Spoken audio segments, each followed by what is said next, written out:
요즘 코로나 바이러스가 생기고 나서 미국 정부에서 막대한 돈을 풀어서 각 개인에게까지 돈을 풀고 있습니다. 경기를 살려보겠다. 그래서 산업들도 지원하고 있습니다.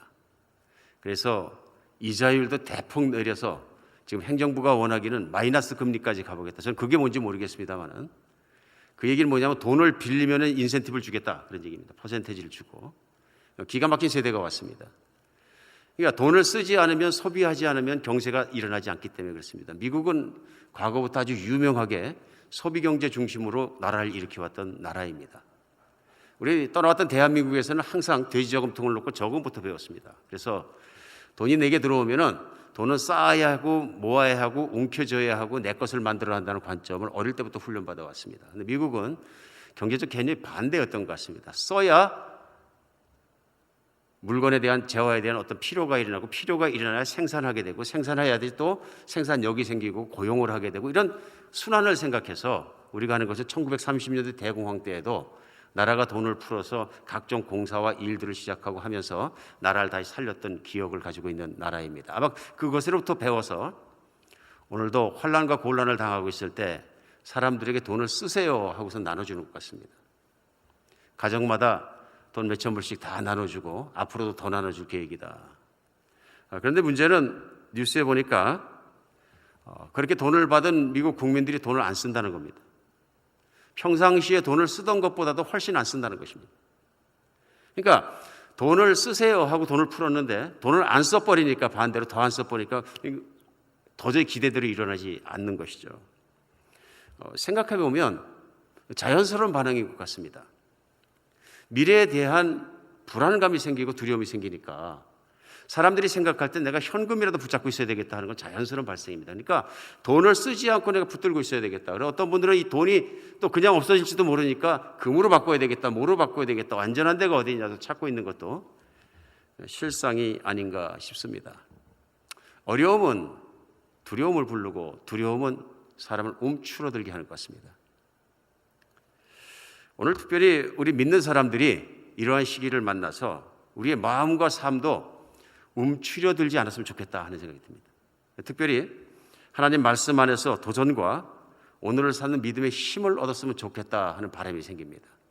오늘 말씀은 사도 바울이 고린도 지역에 있는 교회에 보냈던 고린도 후서, 지금 교회가 함께 읽고 묵상하고 있습니다만은 고린도 후서 9장 말씀입니다. 9장 6절에서 11절까지가 본문인데요. 제가 봉독하겠습니다. 이것이 곧 적게 심는 자는 적게 거두고 많이 심는 자는 많이 거둔다 하는 말이로다. 각각 그 마음에 정한 대로 할 것이요 인색함이로나 억지로 하지 말지니 하나님은 즐겨내는 자를 사랑하시느니라. 하나님이 능히 모든 은혜를 너희에게 넘치게 하시나니 이는 너희로 모든 일에 항상 모든 것이 넉넉하여 모든 착한 일을 넘치게 하려 하심이라.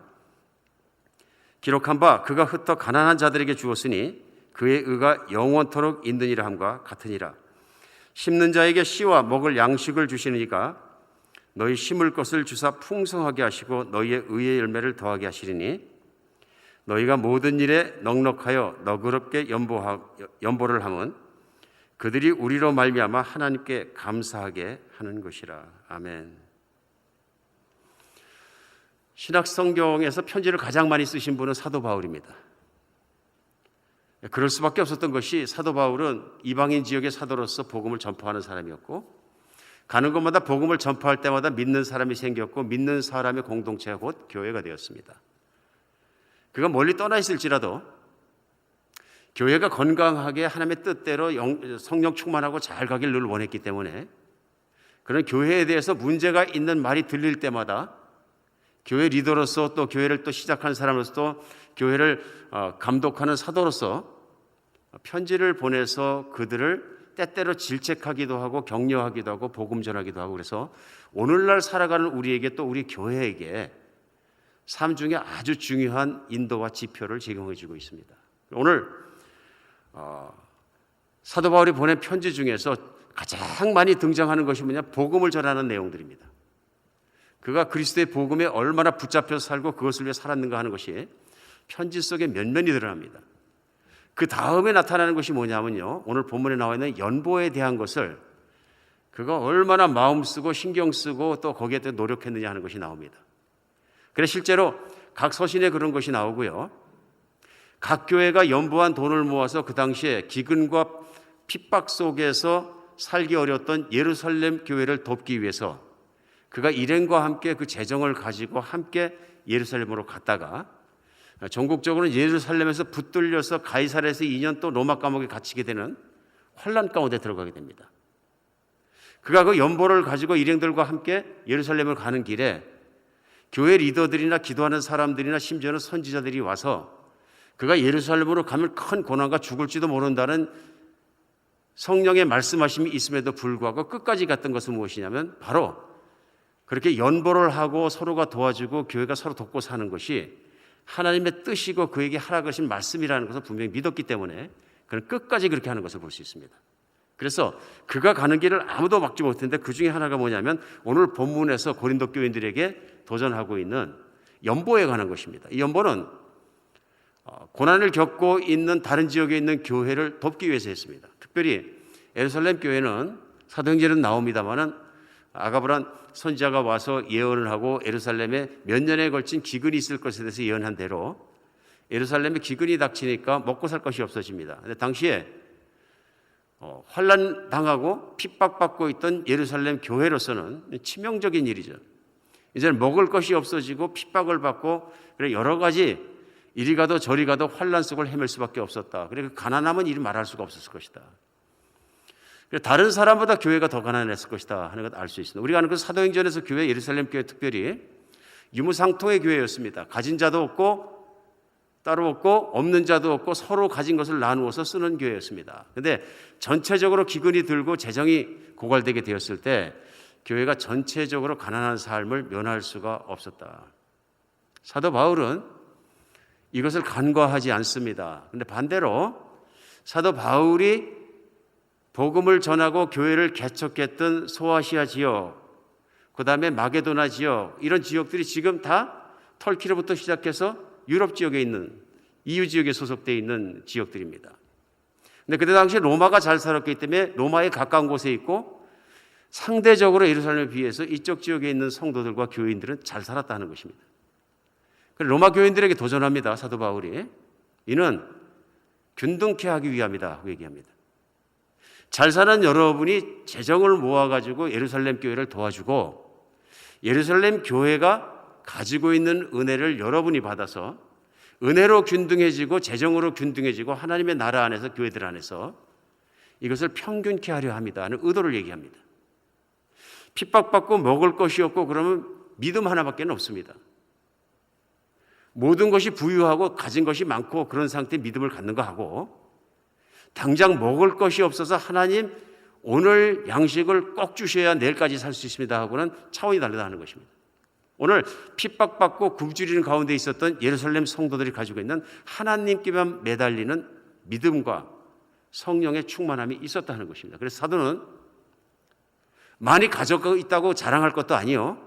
그렇기 때문에 여러분과 열심히 내서 우리 이방인의 교회가 다 모아서 예루살렘 교회를 도와야 한다. 그래서 여러 가지를 이루어갑니다. 제일 먼저는 하나님 말씀을 이루어가고 그리고 교회 하나됨을 이루어가고 성도의 사랑을 확인시켜가고 각 지역에 있는 성도들이 이기적인 삶, 세상적인 삶으로부터 탈출하도록 도와줍니다. 탈출하도록 도와줍니다. 그런데 이것이 쉬운 일이 아닙니다. 왜냐하면 사도 바울로서는 굉장한 챌린지였을 것입니다. 교회들이 다 복음을 듣고 시작한 지가 얼마 안 되는 교회들이고 우리가 상상할 수 있는 것처럼 세속적인 삶을 살고 있던 로마 지역에 있던 교회들의 교인들은 세속적인 계산 방식을 가지고 있을 수 있습니다. 그랬기 때문에 사도 바울이 각 지역에 가면서 교회에서 그들을 정말로 복음을 전하고 담임 목회자로 살아가면서도 그가 말할 때 받을 수 있는 사례비를 전혀 받지 않았다. 그 이유는 한 가지입니다. 사례비를 받음으로 말미암아서 계산적이고 세상적인 사람의 첫 번째 생각은 예수 그리스도의 복음을 전한다는 것도 결국은 사도 바울과 일행한 사람들이 부자 되자고 하는 얘기구나. 다 모아서 한 사람 부자 만들자는 얘기구나. 이런 얘기 금방 나옵니다. 그런 얘기가 나오면은 복음이 막히고 가는 길이 없고 교인들의 믿음이 도전받을 것을 걱정해서 자기가 쓸 수 있는 사례비를 쓸 수 있고 하나님께서 명령하신 모든 것을 그가 참습니다. 그런데 유독 연보에 대해서는 어마어마하게 그가 강조를 합니다. 쉬운 일이 아닙니다. 그리고 각 교회가 마게도냐 지역에서 거액의 연보를 했는데 힘에 지나도록 냈다 이렇게 합니다. 이 도전입니다. 오늘날도 마찬가지인 것 같습니다. 다른 설교보다 힘들어하는 설교가 뭐냐면 목회자로서 돈에 대한 설교하는 겁니다. 헌금에 대한 설교하는 것입니다. 연보에 대한 설교하는 것입니다. 대개 보면 그 돈에 대한 얘기나 연보에 대한 얘기나 재정적인 원칙이나 이런 얘기하면 귀가 탁 닫혀버리는 경우가 많다 그럽니다. 왜냐하면 그만큼 민감한 것입니다. 그만큼 센시티브한 것입니다. 그렇기 때문에 진리를 흐릴 수 있고 진리의 길을 막아버릴 수 있다. 그런 두려움 때문에 실제로 오늘날도 그런 어려움들이 있는 것 같습니다. 그러나 사도 바울은 복음 다음으로 나눔에 대해 섬김에 대해서 가장 많이 말했습니다. 오늘 고린도후서 본문은 교회가 건강하지 못하게 속았던 교회를 건강하게 바꾸는 과정 중에서 결정적으로 마지막으로 또 도전하는 내용이 그것입니다. 연보에 대한 것입니다. 구제 헌금에 대한 것입니다. 그러면서 강조하는 내용이 뭐냐면요, 착한 일 많이 하십시오 하는 겁니다. 인생을 살아가면서 착한 일 많이 하십시오. 오늘 6절에요. 이것이 곧 적게 심는 자는 적게 거두고 많이 심는 자는 많이 거둔다 하는 말이로다 하고 얘기합니다. 그 연보를 강조하는 이유를 설명하면서 농부가 씨를 뿌릴 때 적게 뿌리는 자는 적게 거두고 많이 뿌리는 자는 많이 거두니라는 상식적인 얘기를 좀 들고 있습니다. 농부가 게을러서 그렇든지 아니면은 뿌려야 될 종자를 다 먹어버렸든지 어떤 경우에라도 농부가 밭에 곡식을 적게 뿌리면 적게 거두지 않느냐 그런 얘기입니다. 마찬가지로 그의 인생에서 착한 일을 얼마나 했느냐, 착한 일을 많이 했느냐 적게 했느냐 하는 것은 하늘나라에 가서 그 사람이 거두는 것과 비례한다. 이 말씀은 사도 바울이 지어낸 말이 아니라 예수님의 핵심적인 가르침입니다. 저는 묵상을 하면서 그래서 예수님께서 핵심적으로 가르치는 것을 사도 바울도 사도도 핵심적으로 붙잡고 가르치는구나. 첫 번째 복음이고 그 다음에는 사랑과 나눔입니다. 예수님께서도 우리가 마태복음에서 보시면 말씀을 시작하시자마자 산상수훈을 시작하시고 제자들을 가르치시는데 마태복음 6장 20절에서는 이 말씀을 하십니다. 오직 너희를 위하여 보물을 하늘에 쌓아두라. 거긴 좀이나 동록이 해하지 못하며 도둑이 구멍을 뚫지도 못하고 도둑질도 못하느니라. 생각해보면 이 말씀을 누구에게 했냐면 예수님을 따르는 제자들에게 하셨습니다. 제자들은 부자도 아닙니다. 제자들은 돈을 뭐 많이 쌓고 있는 기업인도 아닙니다. 근데 그 가난했던 제자들 모든 것을 내려놓고 따랐던 제자들에게 지금 도전하고 계신 거예요. 그러면서 삶의 기본적으로 이렇게 살아야 해서 말씀하신 게 뭐냐면 재물을 땅에 쌓지 말고 하늘에 쌓아둬라. 그 얘기는 뭐 하늘의 어카운트를 열어가지고서는 거기다 돈을 갖다 다 세이빙스 어카운트에 쏴라 그런 말씀이 아니라 우리 금방 알 수 있습니다. 그리고 앞이나 이후에 나오는 말씀도 뭐냐면 세상에서 욕심을 섬기지 말고 세상에서 돈을 가지고 착한 일을 해라. 실제로 산상수훈은 팔복으로 시작되는 마태복음 5장서부터 시작해서 예수님께서 팔복에 대해서 말씀하시고 막바로 그 적용을 말씀하신 내용이 뭐냐면 착한 일 해라. 그리고 5장 16절에 보면요. 마태복음입니다. 이같이 너희 빛이 사람 앞에 비치게 하여 그들로 너희 착한 행실을 보고 하늘에 계신 너희 아버지께 영광을 돌리게 하라. 착한 일이 착한 일로 끝나는 것이 아니라 연쇄 반응을 일으켜서 결국은 하늘에 계신 아버지께 영광을 돌리게 된다. 나의 선한 행실, 나의 착한 섬김이 하나님의 영광이 드러나게 되면 그것이 하나님의 기쁨이 되고 하늘의 나의 복록으로 쌓이게 된다는 것입니다. 이때 키워드는 물론 착한 것입니다. 그런데 사람이 세상 살아가면서 착한 일을 하지 못하고 악하게 살게 되는 이유를 예수님은 또 설명을 하셨습니다. 그런데 반복 설명하셨어요. 누가복음에 보면 좋은 비유와 설명을 반복해서 하시는데요. 착하게 사는 것과 악하게 사는 것에 대해서 악하게 사는 사람 두 사람의 경우를 비유를 들어가면서 차곡차곡 얘기하시는데 12장과 16장에 반복해서 말씀하십니다. 근데 묘하게도 12장에서도 그 악하게 산 사람의 삶의 첫 시작이 뭐냐면 한 부자가 있는 데입니다. 한 부자가. 그러니까 이 부자가 어느 해에 들판에 소출이 풍년이 들어 많이 있어서 스스로 독백합니다. 이제 내 평생 먹고 살 것이 있으니 그것을 곳간에 쌓아두고 먹고 마시고 이제 즐기자. 내 인생에 행복해진 걸 누가 막을 거냐. 그때 하나님이 나타나셔서 얘기하십니다. 하나님이 이르시되 어리석은 자여 오늘 밤에 내 영혼을 도로 찾으리니 그러면 내 준비한 것이 누구 것이 되겠느냐. 그러면서 결론을 예수님이 말씀하십니다. 자기를 위하여 재물을 쌓아두고 하나님께 대해 부여하지 못한 자가 이와 같으니라. 자기를 위하여 재물을 쌓아두고 땅에 싼 거죠. 하늘에 쌓지 않은 자가 이렇게 된다. 하늘나라에 가서 버림받게 된다. 마찬가지로 강조하신 게 몇 장 넘어가서 16장 누가복음 19절로 21절에 보면 똑같은 말씀이 나옵니다. 거기도 한 부자가 있어 이렇게 시작합니다. 19장에. 자색 옷과 고운 베옷을 입고 날마다 호롭게 즐기더라. 그런데 나사로라 이름하는 한 거지가 헌데투생으로 그의 대문 앞에 버려진 채 그 부자상에서 떨어지는 것을 배불리를 하며 심지어는 개들이 와서 그 헌데를 핥더라. 우리 이 스토리를 잘 압니다. 결국은 부자는 지옥으로 갔고 가난했던 나사로는 천국으로 갔습니다.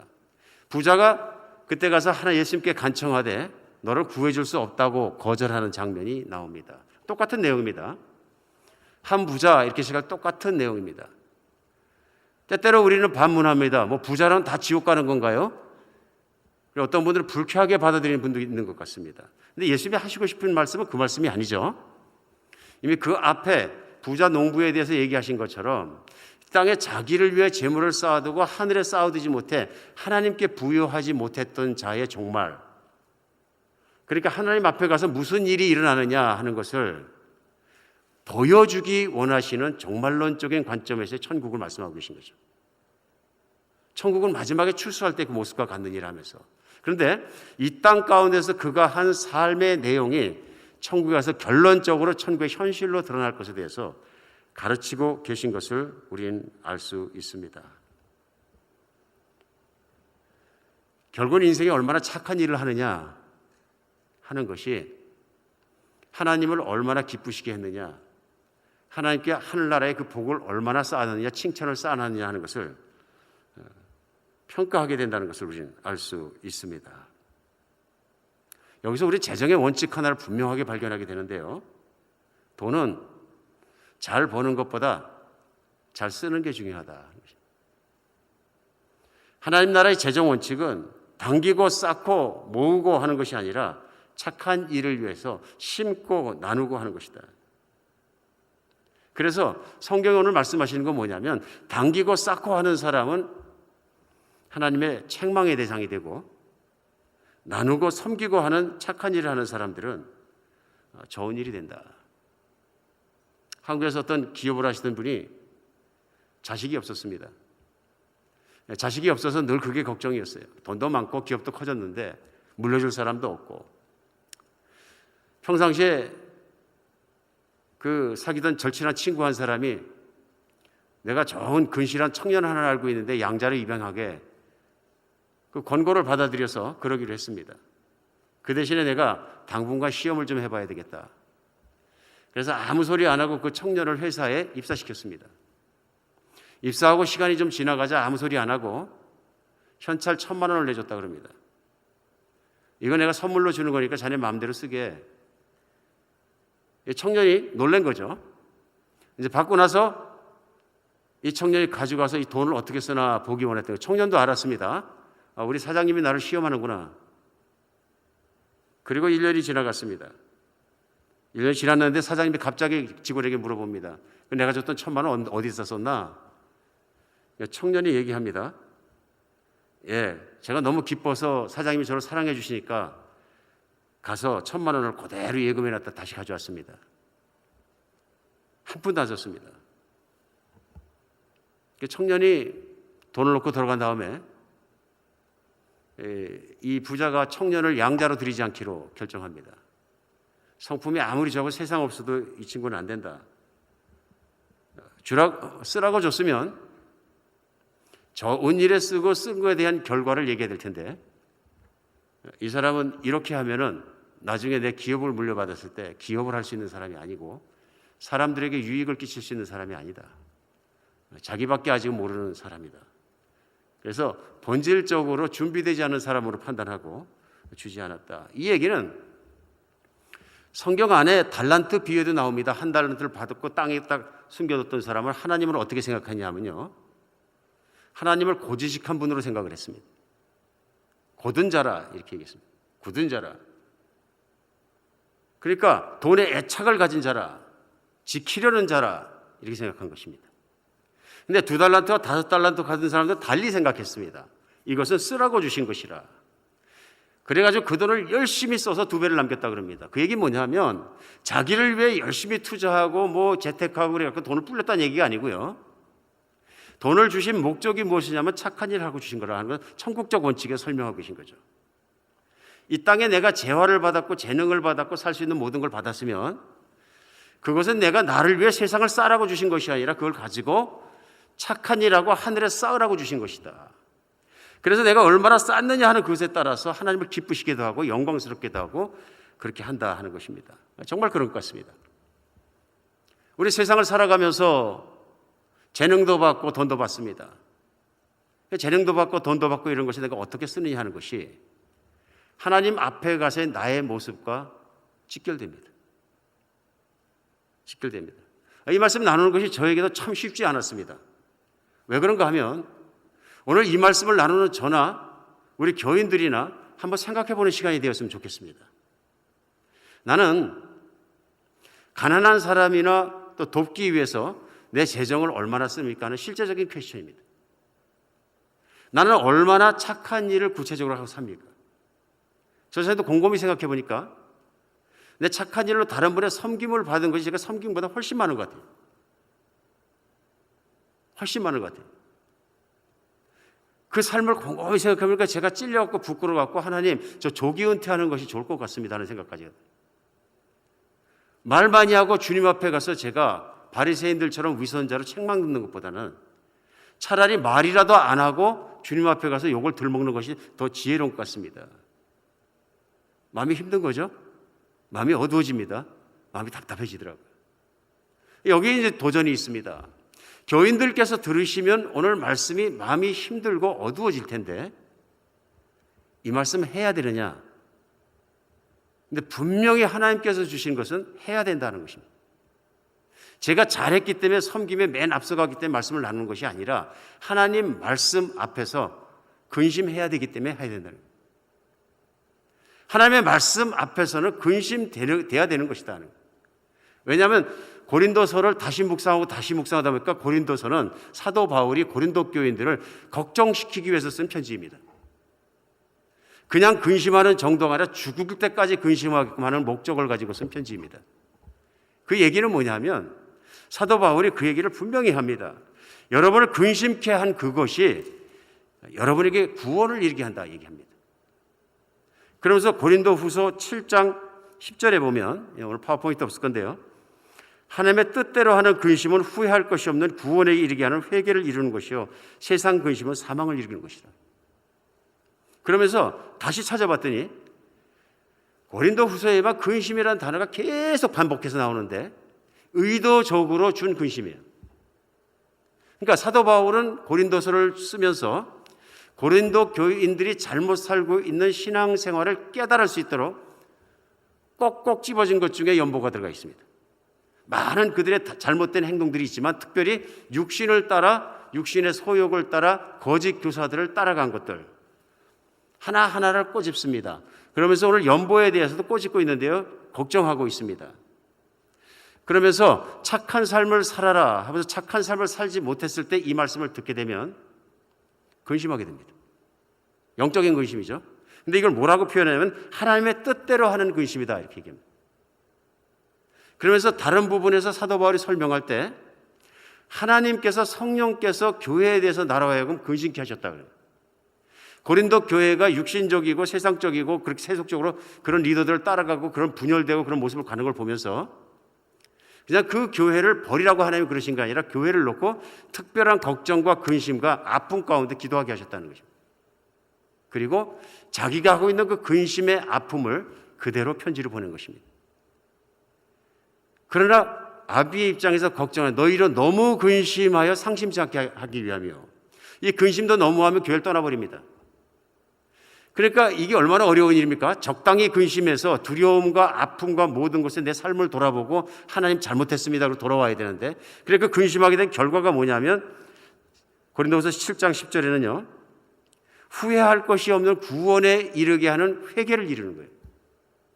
후회할 것이 없는 구원에 이르는 회개. 제가 곰곰이 묵상해 보니까 하나님 앞에 가서 후회하는 거예요. 아이고 말씀에 있었는데 하늘에 싸라 그랬는데 그때 그렇게 살 걸. 그때 후회하면 늦었다 그런 얘기예요. 후회할 것이 있는 구원, 이게 부끄러운 구원이거든요. 근데 후회할 것이 없는 구원, 칭찬과 격려와 하나님의 사랑만이 가득한 구원을 얻게 하는 것이 사도 바울의 목적인데 그건 어떻게 얻느냐면 회개라는 얘기죠. 회개는 세상적이고 탐욕스럽고 세상에 대해 걱정 근심하고 돈에 붙잡혔던 사람이 하나님께 돌아와서 하나님의 뜻대로 섬기고 나누고 사랑하고 베풀고 사는 사람으로 변하는 것이 회개입니다. 그러면서 7장 11절에는 보라 하나님의 뜻대로 하게 된 이 근심이 너희로 얼마나 간절하게 하며 얼마나 변증하게 하며 얼마나 분하게 하며 얼마나 두렵게 하며 얼마나 사모하게 하며 얼마나 열심히 하며 얼마나 벌하게 하였는가 얘기합니다. 그런 편지를 근심하게 편지를 보냈기 때문에 거짓 선지자들 거짓 교사들이 미워졌고 육신적인 길이 싫어졌고 그들을 향해 분노하게 되었고 그들을 벌하게 되었고 그들로부터 돌아서게 되었고 하나님 앞에 떨게 되었고 그래서 회개하게 되었고 그런 얘기를 합니다. 오늘 말씀을 전하면서 그런 생각을 했습니다. 오늘 하나님께 주신 말씀을 들고 설교자를 서는 자리에서 만약에 우리의 삶이 하나님의 말씀과 라인업이 잘 돼서 잘 살아가는 것이 아니고 섬김도 부족하고 착한 일도 부족하고 그렇게 살아가는 인생을 일깨워지고 걱정하게 하고 근심하게 하고 돌아서게 하고 다른 삶을 살아볼 수 있도록 엎드리게 하고 기도하게 하고 하나님 앞에 가서 내가 받을 책망들을 생각하게 하고 두려움에 쌓이게 하고 그런 근심을 하게 된 것이면 잘한 말씀이다. 나도 근심해야 되고 교인들도 근심해야 되고 듣는 사람도 근심해야 되고 그러나 고린도 교회에 있던 거짓 교사들은 근심할 말을 하지 않는 것입니다.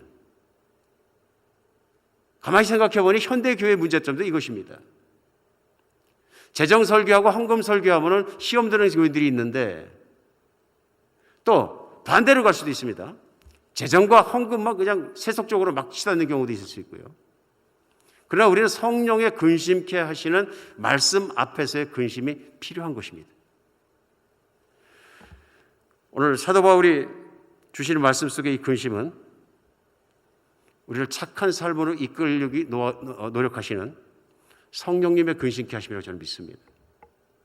저도 노력하고 우리 사랑하는 성도님도 노력하고 다 함께 주님 앞에 섰을 때 모습을 생각하면서 늘 마음속으로 이게 신령한 부담을 가지고 삶을 뒤돌아보는 여러분과 제가 되었으면 좋겠습니다. 재정을 잘 쓰면 하나님의 영광이 드러납니다.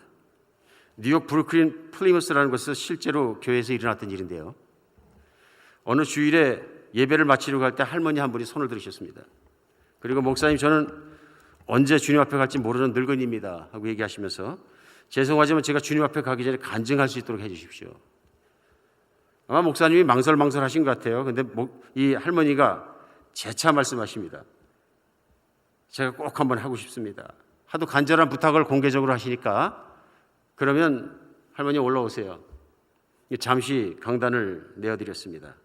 그랬더니 짤막하게 얘기를 하신 게 뭐냐면 할머니가요. 지금부터 제가 하는 이야기는 68년 전 이야기입니다. 지금 여기 계신 대부분 성도들은 그때 제가 어떤 사람이었는지 잘 모르실 겁니다. 68년 전 1860년 9월 19일 오늘 같은 주일이었습니다. 그날 이 교회 마당에서는 노예시장이 열렸습니다. 저는 지주의 집에 딸린 노예였습니다. 제 주인은 우리 가족을 노예시장에 데리고 와서 경매에 내놓았습니다. 먼저 아버지가 팔려갔습니다. 저는 그 모습을 보면서 눈물만 흘렸습니다. 드디어 제 차례가 왔습니다. 저는 단 위에 세워졌습니다. 저는 두려움에 떨었습니다. 그때 예배를 마치고 나오신 이 교회 담임 목사님께서 저를 800불을 주고 사셨습니다. 그리고 그 자리에서 저에게 자유를 주시고 어디든지 원하는 곳으로 가라며 제 손목에 있던 줄을 풀어주셨습니다. 알고 보니 그날 예배 시간에 노예에게 자유를 줄 수 있도록 헌금하자고 목사님이 설교하시고 특별한 헌금을 했는데 그때 그 모은 돈으로 자유를 갖게 된 것이 저입니다. 새 생명을 얻는 저는 교회를 떠날 수 없었습니다. 그래서 68년 동안 이 교회를 출석하며 하나님과 교회를 위해 평생을 살았습니다. 그리고 오늘 저는 어려움에 처한 생명들을 살리고자 합니다. 그래서 할머니는 말씀을 마치고 자기 평생 모았던 돈을 모두 재산을 교회에 헌금해 하셨습니다. 하나님의 뜻을 따라하는 선행은 하나님의 영광을 보게 되고 그 하나님의 영광은 또 다른 섬김을 낳습니다. 저의 신앙생활이, 저의 삶이 이런 연쇄적인 폭발의 기폭제가 되었으면 좋겠습니다. 특별히 착한 일 많이 하고 산다는 것은 가만히 있으면 저절로 되는 것이 아닌 것 같습니다. 늘 보면 가만히 있으면 저절로 맺히는 열매는 육신의 열매인 것 같습니다. 가만히 있으면 내가 편해지고 싶고, 가만히 있으면 내 가족만 내가 감싸고 싶고, 가만히 있으면 보이는 것만 내가 하고 싶으십니다. 하나씩 하나씩 작은 것부터 섬기기 시작할 때 섬김의 능력도, 섬김의 폭도, 섬김의 깊이도 커가는 것 같습니다.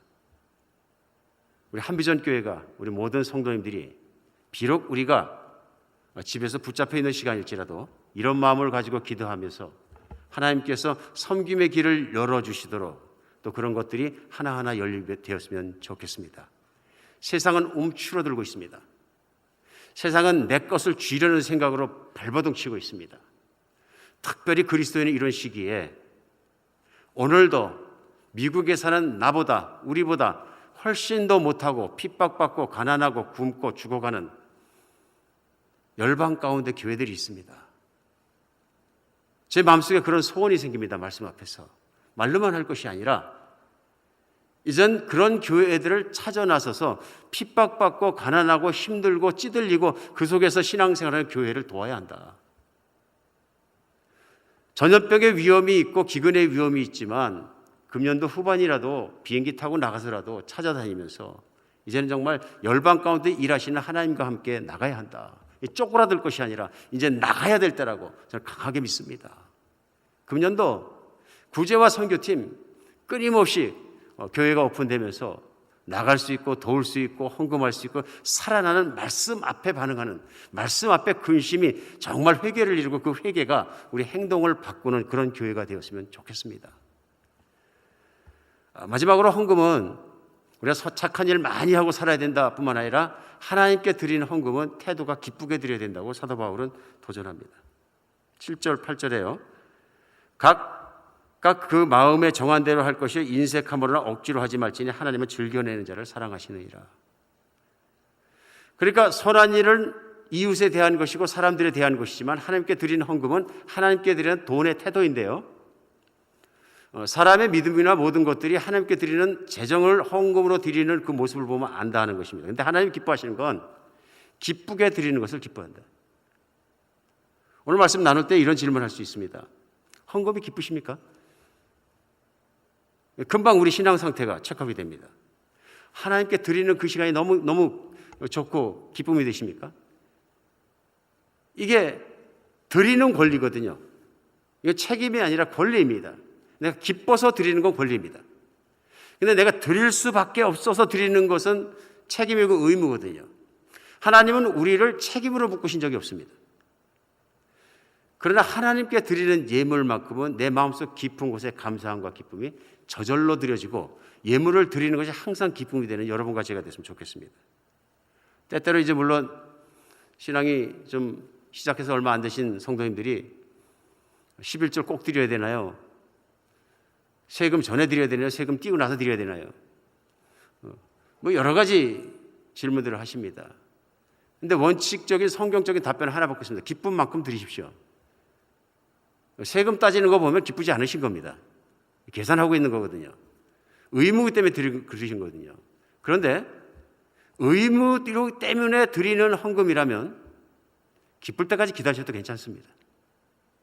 진심입니다, 목회자로서. 교회가 굶어 죽어도 좋으니까 하나님께 기뻐서 드리는 헌금이 하나님께 영광이 되고 기쁨이 됩니다. 기쁘지 않은데 드리는 예물은 하나님께 짐이 되고 곤비하고 힘들게 합니다. 이 이사야서 1장입니다. 너희가 내게 가지고 있는 재물이 무슨 소용이나 그래서 나를 힘들게 하고 나를 곤비케 하느니라.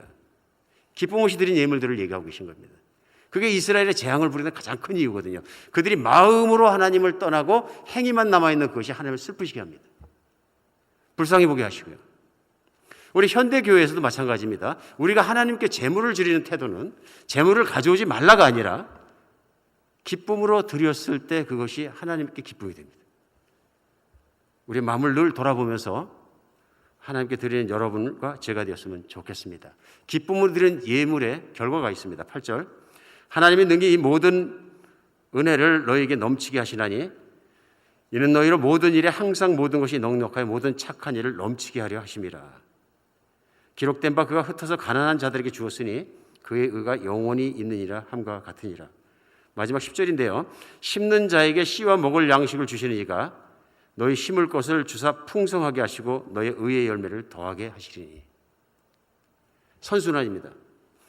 내가 이웃에게 착한 일을 하고 하나님께 기쁜 마음으로 드렸기 때문에 하나님께서 내게 나눌 것을 주시고 그 나눌 것이 커지고 그럴수록 하나님의 영광이 커지고 그 다음에 또 기쁨의 진폭이 커진다 하는 것을 성경이 말씀하고 계십니다. 늘 승리하시는 여러분과 제가 되었으면 좋겠습니다. 옹색하기 때문에 이기적이기 때문에 아무것도 나누지 못해서 그런 것보다 나누는 것이 얼마나 좋은 일을 열어가는지 기억하는 그런 아침이 되었으면 좋겠습니다. 착한 일도 찾아서 해야 커집니다. 우리 인도에도 힘겨운 교회들이 많이 있습니다. 기근 속에 허덕이는 교회도 많이 있습니다. 찾아내서 도우십시다. 그리고 우리 주변에도 도움이 필요한 사람들이 많이 있습니다. 자존심 상하지 않게 기쁨의 마음으로 우리 주변에서 늘 잘 섬겨낼 수 있는 여러분과 제가 되었으면 좋겠습니다. 한비전 교회가 그냥 믿음이 아니라 착한 행실로 가득하고 그런 교회가 됐으면 좋겠습니다. 종종 저는 하나님께 감사하는 것이 있습니다. 진심입니다. 한비전 교회에 착한 성도님들이 많으신 겁니다. 참 많습니다. 보이고 보이지 않는 것에서 돕고 도와주고 항상 착함과 선함을 입으며 살아가는 성도님들이 많이 계십니다. 다른 어떤 것보다 저는 이것이 하나님께서 주신 은혜라고 믿습니다. 우리가 여기서 만족하지 않고 더 힘을 내서 마지막 시대가 가까울수록 이웃과 모든 사람들도 선하게 섬겨나갈 수 있는 여러분과 제가 되었으면 좋겠습니다. 코로나 바이러스 그것 때문에 움츠러들지 말고 우리 주님의 말씀 앞에 더 강하게 믿음으로 걸어가십시다. 기도하겠습니다.